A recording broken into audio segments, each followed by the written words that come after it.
Hey, what's up everyone, Matt here. Today I want to talk about the Google Home. I've been using mine for a few weeks, but I've got to say, I'm disappointed. I was just expecting more from this product. Let's go and check it out and I'll tell you why.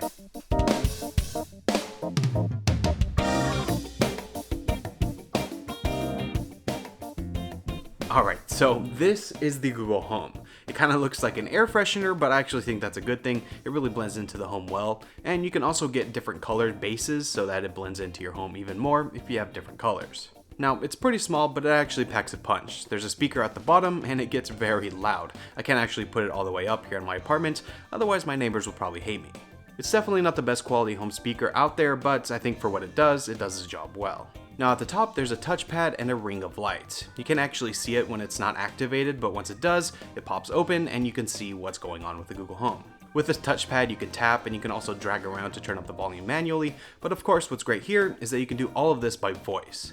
So much like using Google Assistant on your phone or something like Siri or Amazon Alexa, you just talk to it and it does stuff. The most common things I use it for is asking it questions like the weather. I also set timers, and more importantly, I control most of the lights in my apartment with the Google Home. That's pretty much it though. There's not too much to the Google Home. It's a pretty simple product, but it's powerful in the sense that you could do a lot of things with it. Some other things you can do though are of course play music. You can use Spotify, Google Play Music. There's a few different options you can choose from. You can ask a ton of different questions. Google is really good at that, so you can ask questions. One thing I did enjoy is that if you have a Chromecast plugged into your TV, you can ask the Google Home to play something on your TV through Chromecast. That feature works pretty well. Now, on paper, the Google Home sounds great, and don't get me wrong, it does work, but it's also very frustrating at the same time. For me, I think the biggest issue is that I've been using the Amazon Alexa for much longer than the Google Home. I went from that to the Google Home, and there's a big difference. First off, now when I'm using the Google Home, when I walk in and ask to turn on the lights, sometimes it just doesn't respond.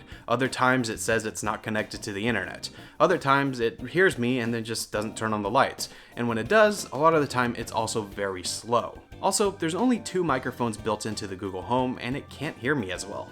I didn't think this would be an issue. I don't live in a massive place. This place is only like 900 square feet. But I can go into the kitchen, it won't hear me, while the Amazon Alexa hears me throughout the entire apartment. This was something I actually wasn't expecting, and it's the most disappointing. Before, with the Amazon Alexa, I can go into my bedroom and tell it to turn off my lights, even though it's sitting here and my bedroom is across the apartment. But with this, it just doesn't hear me, and that's quite frustrating. So for me, if I wanted to fix that, I'd have to find a different place to put it, which doesn't really work, or I'd have to buy a second one, which I don't really want to do. Now, you might say that I'm being a little bit too harsh, but the issue is Google really hyped up this product. I mean, it's Google, it's supposed to be excellent at this stuff, but it's just not all that great. I think the Amazon Alexa is much better. I have the Google Pixel, and here the Google Assistant works really well. I think it works as advertised. Of course, it's not perfect, there's still work being done to it, but that's expected. Google never said it was perfect. But then you move over to the Google Home, and it's much worse. It doesn't work as well at all. Now, of course, I want to get your feedback down below in the comments. If you have a Google Home, have you noticed kind of the same thing where it's just kind of inconsistent and not reliable? Rather disappointing, I think. So I am probably going to be keeping the Google Home, mainly because I do believe Google will make it better and there will be improvements to it.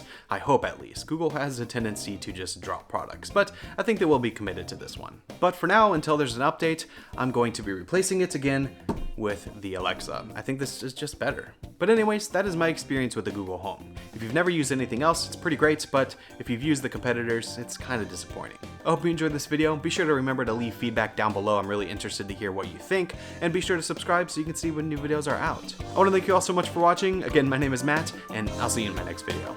See ya!